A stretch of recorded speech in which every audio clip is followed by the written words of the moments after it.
Greetings on behalf of the 63rd Readiness Division. This is Chaplain Siebold, and the title of this devotion today is called Time.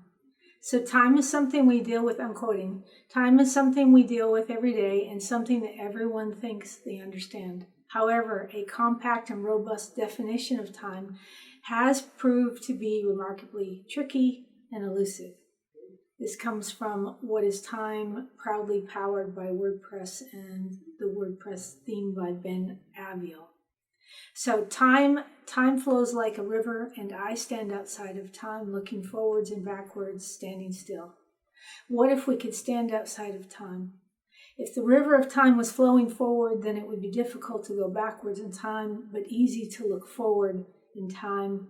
Or does time not change once it has happened and only allows us to see what has happened, but easy to predict what is to come if one could look up and down the passage of time like a river, and the looker stands on the bank of the river seeing all of time all at once? Solomon states that there is a time for every season and an event in one's life, yet time moves forward regardless of what we are doing or not doing. Birthday after birthday comes and goes regardless of whether we whether we enjoy them. Time has no prejudice, only movement in one direction. As people are born and die from generation to generation, from century to century, it ticks on steadily, and we are standing in the midst of it, and I often ask why. We waste time, but time doesn't seem to mind. Will time someday make us answer for how it was used? Is time material or spiritual or mathematical in structure? Is time our jailer or the key to our freedom? Nearly 2,500 years ago, Aristotle contended that time is the most unknown of all unknown things, and arguably not much has changed since then.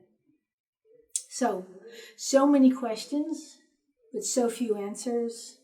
Rather than look at time from this perspective, perhaps it is better to look at it from the concept of reaping and sowing. Matthew 25:24-25, the man who had received 1 talent also approached and said, "Master, I know you are a harsh man, reaping where you haven't sown and gathering where you haven't scattered seed. So I was afraid and went off and hid your talent in the ground. See, you have what is yours." So how well do we use our time is really how well we have reaped and sowed within our lifetime. The man above not only wasted time, but wasted the potential of what he could have sown and reaped out of fear. The master could have been a better example for the pupil. Perhaps the better answer to all the questions of time is, do we fear it or fear disappointing time? I think that if we could look away from time and look towards what we can do with it, then time would be more of a friend and less of an enemy. Time is a tool in our toolbox. It does not judge when or how we use it. The outcomes of that use far outweighs how much time it took to sow or reap.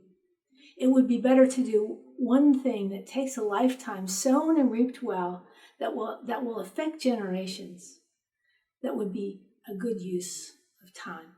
So my prayer today is this: God, show us how to use our time here on earth more wisely and effectively without judgment on ourselves or those around us. Help us to pray for each other, uplift each other, teach each other, and learn from each other about reaping and sowing. Turn our eyes away from what we cannot do with time and turn them towards what we can do by sowing righteously without fear and reaping without expectations or judgments in all seasons of life, no matter how great or small the contribution. Amen.